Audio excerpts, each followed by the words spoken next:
Here's a scenario I see all the time. A senior leader comes to me frustrated about a team member who seems to resist everything. They're thinking, this person is just difficult. Maybe it's time to let them go. But here's what I've learned after coaching executives for nearly 2 decades. When you think you have a difficult employee, you usually have a misalignment problem instead. I'm Mare Beyen, and I've worked with leaders across 13 different industries, from Fortune 500 manufacturing to major tech companies. And what I consistently see is that the most difficult behaviors are actually symptoms of something deeper. Today, I want to share with you the framework I use to decode what's really happening, design a path forward, and deploy sustainable solutions. Because here's the thing, almost every difficult employee is coachable. You just have to start with the right approach. Let me show you how this works, the real problem. I think what happens is that most leaders end up treating symptoms instead of getting to what's really going on underneath. When I'm working with clients, they'll often come to me and say, I have this team member, a high performer who's suddenly become difficult. They're pushing back on everything and they seem resistant. And the instinct is usually to have that stern conversation. But what I've found is that at the leadership level especially, this kind of behavior often comes from misalignment. It's when someone disagrees with the direction from the C-suite, but doesn't quite know how to align, at least in part, with that direction, or the messaging to their teams and feels stuck in between. And organizational culture plays a huge role in this. When change isn't handled well, or when the culture drifts towards something more toxic, it can create this rubber band effect. Even when an employee tries to change their behavior or perspective, they get pulled right back to where they started. My belief is that every difficult employee is coachable, and you really have to begin there to understand what's actually happening. There are very few cases where someone should be let go, and there's a formal process for that with HR and performance improvement plans. The key is getting on the same side of the fence. So let me walk you through the framework I use with my clients. It's called Decode, Design, Deploy, and the first step is really the most important one. Decode. Understanding what's really happening. The first thing I do is teach the manager how to coach. And what I mean by that is having them get on the same side of the fence with the employee, looking over there at the problem together and strategizing a way forward. This is really the only way a manager can understand what obstacles that employee is facing and how to help support them in removing those obstacles, going around them, or solving specific problems. A lot of times there's a low performer who's dealing with a conflict that the manager isn't even aware of. So this coaching approach helps open up that employee to get real answers. I always ask myself, and I teach my clients to ask, is there a cultural lens at play, either with the manager, the employee, or the environment that they're in? What challenges might they be facing that we need to understand? The biggest mistake I see senior leaders make is assuming that it's one thing that's getting in the way of performance. It's usually a combination of things. And I think it's fair to always assume that the person wants to perform well and wants to succeed. Design, creating a path forward together. Once you understand what's really going on, then you can design a way forward. But here's the key. Do this together with the employee. I don't go to frameworks or steps or tactical advice on this topic. What's really important is understanding what's going on from the employee's point of view and taking a coaching approach to go deeper before trying to solve a problem at the surface level. Sometimes what looks like a difficult personality is really just lost in translation. It's usually somebody who has difficulty communicating or is being misinterpreted in how they communicate. So I don't look at who's right or who's wrong, but where is the connection causing friction? The goal is to get aligned on both the problem and the solution. When you're figuratively across the table from someone, it creates this adversarial dynamic. When you're on the same side, you can figure out ways to overcome obstacles together. Deploy, following through with accountability. This is where a lot of managers drop the ball, and it's the accountability piece. You really need to support the employee all the way through to the end. What I've learned is that there's often this rubber band effect from the company culture. Even when someone attempts to change behavior or perspective, if you don't have ongoing support from the people around them and 360 accountability for those changes, they'll get pulled right back to where they started. The deployment phase isn't just about checking in occasionally.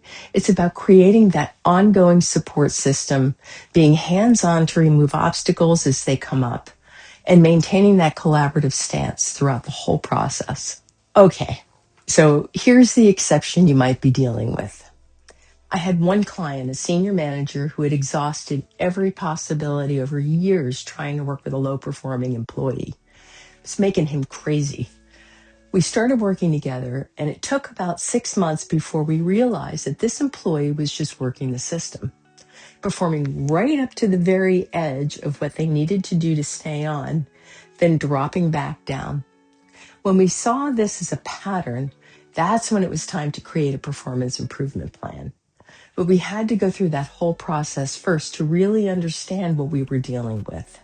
Most of the time, though, when you take this kind of approach, when you really decode what's happening, design the solutions together, and deploy with ongoing support, you'll find that what looked like a difficult employee was actually just someone who couldn't figure out a way to deal with something and needed guidance and support. Before I continue with some common scenarios and how to handle them, if you're dealing with a challenging employee situation right now and want my help walking through exactly how to decode what's really happening to create a plan forward, I'm offering free strategy calls this week. Just click the first link in the description to book yours. But that's it. Back to the video. Common scenarios. Now let me share some of the most common scenarios I see and how this framework applies in real situations. The high performer who's suddenly difficult. Right now I have several very senior level clients who've been perceived as out to get everybody or harsh in their communication. And it's not what they intend at all. It's really about understanding how their communication is being perceived and trying to close that gap. What I do is use role play to show them how it feels on the other side of what they're saying. Again, it's that lost in translation dynamic. When you decode what's happening, you often find that someone who seems difficult is just being misinterpreted in how they communicate. The team member who pushes back on everything. At the lower levels, this could be something like the person doesn't feel appreciated or valued or recognized. It could be frustration at not getting promoted or not having a voice in what's happening in the company, feeling like they know what's going on, but there's no way to tell the people at the top about it. For senior leadership, it might be frustration at not being able to drive what they think the company needs. It could also be lack of recognition, feeling undervalued, or misalignment of direction. The key is getting curious about what's driving that pushback instead of just labeling it as difficult behavior. When remote work complicates things. I don't think remote work has fundamentally changed difficult employee dynamics, honestly. I think it's only made things more obvious or maybe exacerbated difficulties that were already there, especially with how AI has been messaged. Leaders message AI from the very top as a cost-cutting tool, and employees read that as, "You're getting rid of me, so why should I adopt AI?" And honestly, who would? In some companies, there also seems to be a real distrust of employees working from home. You would think employees proved it through COVID, succeeding wildly and being extra productive. But for some C-suite leaders, not seeing an employee feels like they're getting away with something. The most challenging situation I've faced. I had one client who was employed by 3 different companies in the short time I coached her. In each situation, she perceived bias. It took a while championing her and supporting her in each situation to realize that she was actually creating a situation where she would interpret events as evidence of bias when that actually wasn't the case. The thing that made me realize this was that she started blaming me, just like she was blaming others. It was always victim mode, and she took no responsibility at all in any of these conversations. I had to let her go as a client until she could take responsibility for her own feelings, which of course she never did. This taught me that sometimes after you've done the decoding, designing, and you've provided support, you may find the issue can be internal versus external. When somebody has subject matter expertise and rises into leadership, especially in technical, legal, or scientific fields, it's often very difficult for them to begin focusing on people skills, and at the leadership level, it's all about people. This is where that coaching approach really becomes even more important, because you're helping someone transition from being an expert in their field to being an expert at managing and leading people. Action steps and conclusions section. So if you're dealing with what feels like a difficult employee situation right now, here's what I want you to do. Start with one conversation this week. Pick one frustrating situation. Before you talk to that person, ask yourself what might be going on from their perspective. What obstacles might they be facing that I'm not seeing? Then approach them with genuine curiosity. I've noticed some tension around this project. Help me understand what's making this challenging for you.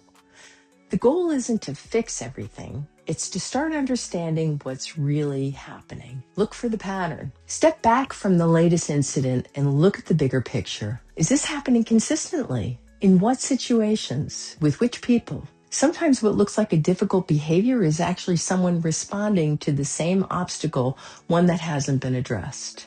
It's rarely just one thing. It might be workload plus unclear expectations, plus feeling undervalued, plus organizational changes they don't understand. When you approach it as detective work instead of a disciplinary action, you get much better results. And it's so much easier to have the conversation that you've probably been avoiding. If you've tried the coaching approach and you're still not seeing improvement, that's when you bring in HR for a more formal process. But most situations can be resolved when you really take time to understand and work together on solutions. This curiosity helps in navigating people dynamics, understanding what drives behavior, and this is what leadership is about. You don't have to figure it out alone. If you have a specific situation you're wrestling with right now, I offer free strategy calls where we can decode what's really happening and map out your next steps. Because every difficult situation is solvable when you have the right approach and support.